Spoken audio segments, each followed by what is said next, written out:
Maligayang pagbisita at pagbabalik po sa ating munting channel. Narito na po, ang karugtong ng ating istorya. Ika-306 na kabanata. Ang tawag. Ikinuyom ni Nathan ang kanyang kamao sa inis. Kahit hindi na miyembro ng pamilya si Alex, may mga bagay pa rin itong nagagawa upang sirain ang mga plano ni Nathan. Kapag sinabi nito kay Justin at Nellie, ang kanyang mga ginagawa, pupunta ito sa kanilang lolo at ipapaalam. Kapag nangyari iyon, si Nathan ay malalagay sa malaking gulo. Alam na ni Reginald ang nangyayari. Nauunawaan niya na si Nathan ang nasa likod ng lahat ng krisis. Ang kapahangasan nito ay nakapagpabigla sa kanya. Itatapon nito ang buo niyang pamilya palabas ng Baltimore. Sa isip niya, kung sakali makakatulong ito sa pagyaman ng isa sa kanyang mga tauhan. Ang ibang tao sa conference room ay nagtataka. Hindi nila alam kung sino ang kinakausap ni Alex. Si Colin ay naging balisa. Hindi ko alam ang tungkol sa mga pinagsasabi mo, protesta ni Colin. Ako ang nagdedesisyon dito. Bibilihin ko ang kumpanya dahil gusto ko. Bumaling ito kay Reginald. Reginald, pirmahan muna ang kontrata. Ito lang ang natatanging paraan, at alam mo iyon. Huwag kang makinig sa walang kwentang iyan. Colin, ang boses ni Nathan ay nagring sa tainga ni Colin. Ang boses nito ay mahina at bigo. Itigil muna. Pero Nathan, si Colin, ay nabulol. Siya ay nagpanik, at nakalimutan ang pagkakasangkot ni Nathan. Si Reginald ay handa ng pumirma. Pagkatapos, ang Fidelity Group ay akin na, at makokontrol na natin ang lahat. Ang isip ni Colin ay mabilis, isang pirma lang sa isip niya. Pagkatapos mabubuwag na ang Drake family. Sila na ang maghahari sa Washington, at ngayon si Nathan ay gusto nang umatras. Ano ang ginagawa niya? Lumala ang galit ni Nathan kay Colin, dahil sa hindi pagiging tapat nito. Sinabi ko itigil muna. Nakikinig ka ba o hindi? Huminga ng malalim si Colin. Wala siyang magagawa. Sinabi ni Nathan na itigil na. Kung gayon hindi na ito matutuloy. Ang lahat ng nasa loob ay nakatingin kay Colin. Nagiging palinaw na ng palinaw ang mga nangyayari. Reginald, wika ni Colin. Ia-atras ko na ang aking alok. Si David at ang mga kaibigan nito ay naging masaya.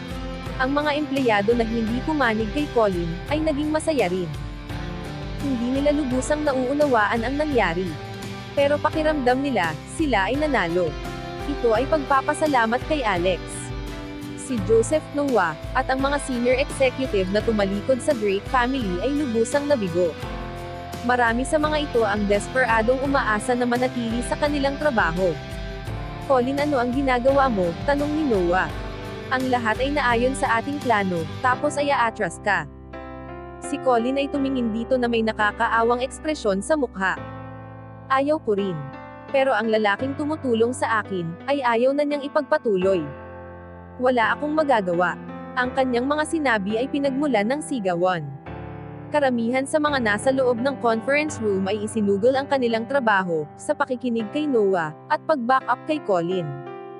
Nagtipon sila sa paligid nito at humihingi ng paliwanag. Makinig kayo, humihingi ako ng paumanhin. Lahat kayo ay makakatanggap ng $15,000. At kung ang kahit sino sa inyo ang kailangan ng trabaho, may lugar para sa inyo sa kumpanya ng aming pamilya. Ang mga executive ay mas lalong nagalit. 15,000, ulit ng isa. Nagbibiro ka ba? Hindi iyon ang buwan ng sweldo. Tapos pupunta kami sa iyo para magtrabaho. Alam ko kung magkano ang ibinabayad mo sa iyong manager, kumpara sa makukuha namin ngayon. Maliit lang ito. Si Colin ay lalong nainis sa kanilang pagrereklamo. Ikonsidera nyo ang inyong pinili. Kahit hindi ko binili ang Fidelity Group, malulugi pa rin ito. Sa totoo lang nawalan na kayo ng trabaho. At sino ang tatanggap sa inyo kung ang huling trabaho nyo ay nalugi? Maipapangako ko sa inyo na ayaw ko nang malugi ang Fidelity Group. Ang pamilya ko ay isa pa rin sa mga major employer. At kahit wala ang Drake, kailangan nyo ako, para sa inyong kabutihan.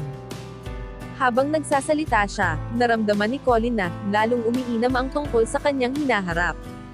Ang Fidelity Group ay mababankrupt. Malamang nabibigyan pa rin siya ni Nathan ng pera, upang mapaunlad ang pagkakataon ng kanyang pamilya. Sa tamang panahon, ang Patterson family ay pwede pa ring maging pinaka-maimpluwensyang pamilya sa Washington, D.C. Napakatalino mo, Colin, bulong ni Nathan. Napagtanto niya na ang Drake family ay hindi makakalimutan ang kanyang ginawa. Kailangan pa rin niya ng kakampi sa Washington, D.C. Hindi mo ba aayusin ang mga ginawa mo sa Drake family, wika ni Alex. Kinakausap niya si Nathan sa pamamagitan ni Colin. Kahit hindi natuloy ang pagbili o pagpirma sa kontrata, si Nathan lang ang makakapagligtas sa Fidelity Group. Si Nathan ay tumingin kay Alex na may matamlay na itsura sa screen. Nag-isip ito ng ilang sandali, at pagkatapos ay alam na nito ang kanyang sasabihin. At kailangan niyang itago ang kanyang koneksyon. Ang mga ginamit niya upang wasakin ang Fidelity Group ay mga tapat sa kanya. Nangako sila na kikilos ayon sa kanilang sarili. Sinabi nito, Colin, sabihin mo kay Alex na wala akong kinalaman sa mga nangyari sa Fidelity Group. Pwede niyang suriin ang mga kumpanya na sumira sa Fidelity Group. Sinabi nila na ginawa ito, ayon sa kanilang pasya. Wala akong magagawa upang iligtas ang kumpanya. Inulit ni Colin ang mga sinabi ni Nathan kay Alex. Si Alex ay nakatingin kay Colin at hindi naniniwala. Nanginig siya tungkol sa nangyari. Kung hindi si Nathan ang in charge.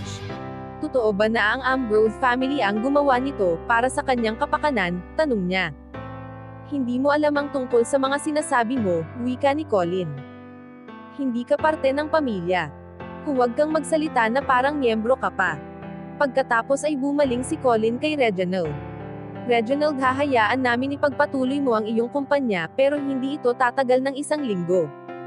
Ang iyong yaman ay malulusaw, at matatapos ka sa kanal. At lahat ng ito ay pagpapasalamat kay Alex. Pagkatapos si Colin ay tumalikod at umalis. Si Reginald ay gustong pigilan siya, at magmakaawa na bilihin ang Fidelity Group. Pagkatapos ng lahat ang kumpanya ay hindi pa rin nailigtas. Kung hahayaan itong magpatuloy bago may benta, lalong mas malaki ang mga mawawala. Sino nagsasabi na ang Fidelity Group ay mababankrupt, wika ni Alex. Mr. Drake, pakiusap, umasa ka at makakasiguro. Sa palagay ko asahan mo na babalik ang lahat sa normal, sa loob ng 1 oras. Si Colin ay tumingin dito at tumawa. Managinip ka ng gising. Hindi na maibabalik ang normal na operasyon, kahit 100 taon pa. Hindi pinansin ito ni Alex, at kinausap si Reginald.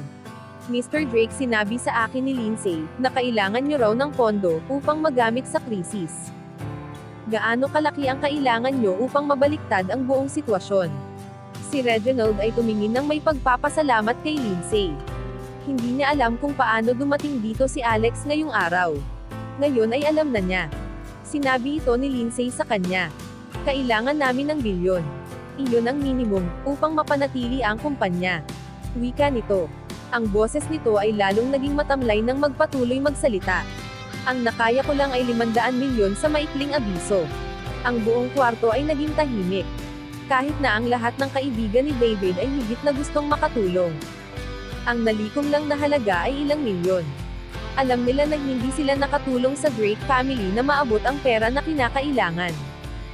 Hindi ka ba magiging mabuting bata, upang tulungan sila? Mapanuksong wika ni Colin. Ang kailangan mo na lang ay $500 million. Sa palagay ko ay hindi mo na kaya maging bayani, pagkatapos ng lahat na pagtatakwil sa iyo. Ngumiti si Alex. Ang halaga ng pera ay malaki. Pero naisip niya, makakaya niya itong gawin. Inilabas niya ang cellphone at tumawag sa numero ni Jesse. Hello Mr. Clifton, wika niya nang sagutin ang tawag. Ang lahat ng tao ay nakatingin sa kanya. Pwede bang tulungan mo ako sa maliit na problema? Hanggang dito na lang po muna. Maraming salamat po sa pakikinig. Pwede po bang humingi ng subscribe bilang pagsuporta sa ating munting channel. Hanggang sa susunod po muli. Stay safe and God bless.